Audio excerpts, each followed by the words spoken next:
Emilio Aguinaldo.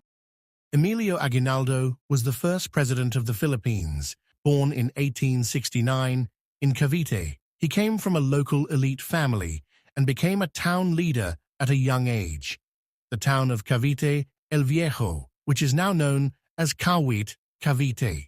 When the revolution against Spain began in 1896, Aguinaldo quickly rose as a military leader. He won key battles in Cavite, making him one of the most powerful figures in the revolution. But the revolution wasn't just against Spain. There were internal conflicts too. Power struggles, factionalism, and personal rivalries that weakened the revolutionary effort and led to tragic outcomes, including the execution of Andrés Bonifacio. Andrés Bonifacio, known as the father of the Philippine Revolution, was a Filipino revolutionary leader, and after his death, Emilio Aguinaldo became leader. And then in 1897, Aguinaldo agreed to a truce with Spain and went into exile in Hong Kong. But just a year later, he returned, this time to continue the fight. With American help after the Battle of Manila Bay, he proclaimed Philippine independence on June 12, 1898, in Kawit, Cavite. Raising the Philippine flag for the first time, he then became the president of the First Philippine Republic, the country's first official government. But freedom didn't last long. Soon, war broke out between the Philippines and the United States. Aguinaldo led Filipino forces again, but the Americans had greater power. In 1901, Aguinaldo was captured by U.S. forces. He later swore allegiance to the United States, effectively ending his presidency and the First Republic. Despite this, Aguinaldo lived a long life. He witnessed the Philippines finally gain independence decades later. He died on February 6, 1964, at the age of 94.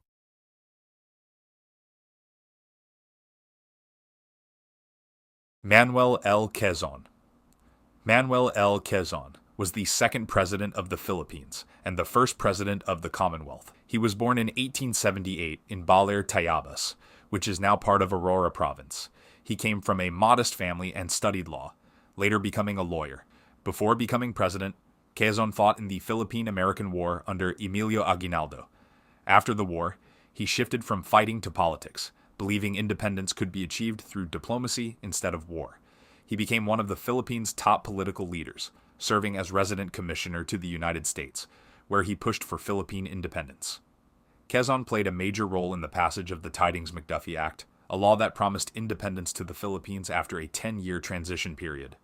In 1935, Manuel L Quezon became president of the Commonwealth of the Philippines, a government preparing the country for full independence. During his presidency, he focused on building a strong nation. He promoted social justice, improved workers' rights, and strengthened the economy. One of his most important contributions was making Filipino the national language, helping unite the country. But his presidency faced a major challenge. In 1941, World War II reached the Philippines after Japan invaded. Quezon and the government were forced to flee to the United States, where he continued to lead the country in exile. Despite being far from home, he worked closely with American leaders to ensure the Philippines would regain its freedom.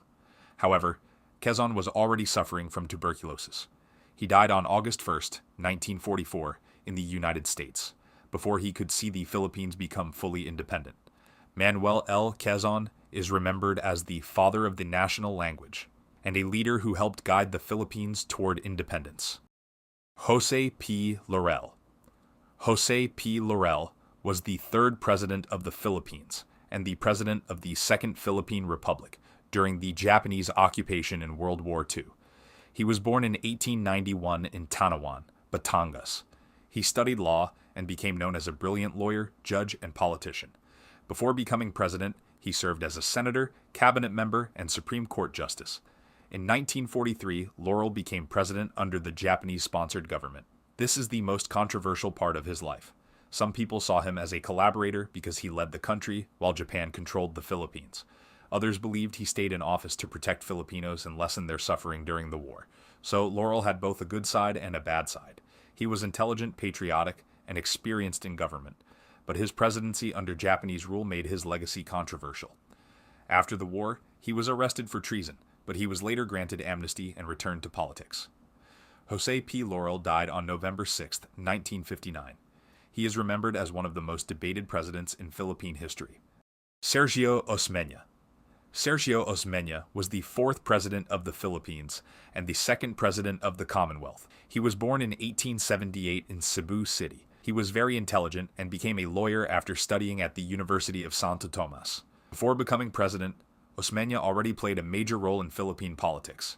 He was one of the founders of the Nacionalista Party, one of the country's earliest political parties. He became the first Speaker of the Philippine Assembly in 1907 and served for many years in government. Because of his experience, he became one of the most important political leaders of his time. In 1935, when Manuel L Quezon became president of the Commonwealth, Sergio Osmeña became vice president. But his presidency came during a very difficult time. World War II had already devastated the Philippines.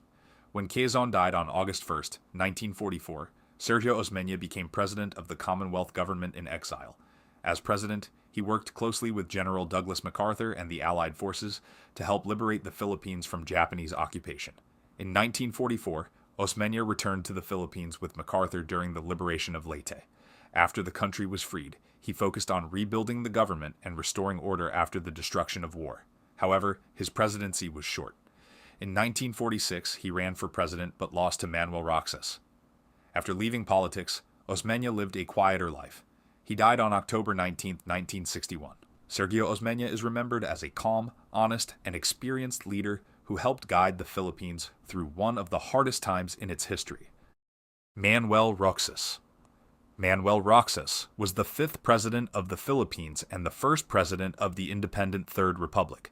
He was born on January 1, 1892, in Capiz, which is now Roxas City. He studied law and became known as a smart lawyer, politician, and speaker. Before becoming president, Roxas served as governor of Capiz, a congressman, Speaker of the House, senator, and Secretary of Finance. During World War II, he was captured by Japanese forces and later became connected to the Japanese-sponsored government under Jose P. Laurel. Because of this, his wartime role became controversial. Some people questioned his actions during the Japanese occupation, while others believed he also helped protect Filipinos and supported the resistance in different ways. After the war, Roxas returned to politics. In 1946, he defeated Sergio Osmeña and became president of the Commonwealth. Then, on July 4, 1946, the Philippines finally became independent from the United States. Manuel Roxas became the first president of the Third Republic of the Philippines. As president, his biggest challenge was rebuilding a country destroyed by war. He focused on restoring the economy, rebuilding the government, helping the people recover, and keeping close relations with the United States. But his presidency was also criticized because the Philippines remained heavily dependent on America after independence. His time as president was short. Manuel Roxas died of a heart attack on April 15, 1948, at Clark Field, Pampanga. He is remembered as the leader who became president when the Philippines officially became an independent republic, but also as a president with a controversial wartime past. Elpidio Quirino. Elpidio Quirino was the sixth president of the Philippines. He was born in 1890 in Vigan, Ilocos Sur. He studied law at the University of the Philippines and later became a lawyer. Before becoming president, Quirino already had a long career in government. He served as a congressman, senator, and later vice president under President Manuel Roxas. But his life was shaped by tragedy. During World War II, his wife and 3 of his children were killed during the Battle of Manila. In 1948, Quirino became president after Manuel Roxas died in office. He became leader at a very difficult time. The Philippines was still recovering from the destruction of war, and many people were struggling with poverty, disorder, and unrest. As president, Quirino focused on rebuilding the economy, restoring the government, and helping the country recover. One of his biggest challenges was the Hugbalahap Rebellion, a communist-led uprising in the countryside. His presidency also faced criticism because of corruption issues and public dissatisfaction. In 1953, he ran for re-election but lost to Ramon Magsaysay. Elpidio Quirino died on February 29, 1956. He is remembered as a leader who helped guide the Philippines through the difficult years of rebuilding after World War II. Ramon Magsaysay. Ramon Magsaysay was the 7th president of the Philippines. He was born in 1907 in Iba, Zambales. He studied engineering, although he did not finish the degree, and later worked as a mechanic and bus company manager before entering public service. During World War II, Magsaysay became a guerrilla leader against the Japanese occupation in Zambales. After the war, he entered politics and became a member of the House of Representatives. Later, President Elpidio Quirino appointed him as Secretary of National Defense.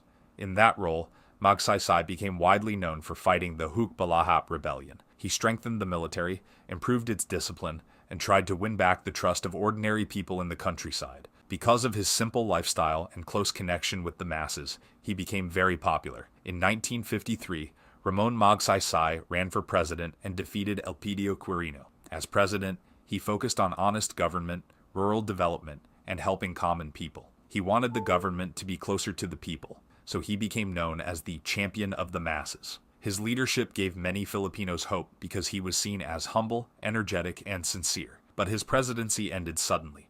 On March 17, 1957, Ramon Magsaysay died in a plane crash in Cebu. He is remembered as one of the most loved presidents in Philippine history, and as a leader who tried to make the government serve the ordinary Filipino. If you made it this far, please consider liking and subscribing, and leave your suggestions on the comments down below. If this gets at least 50 likes, it'll do a part 2 for the remaining presidents. Thanks for watching.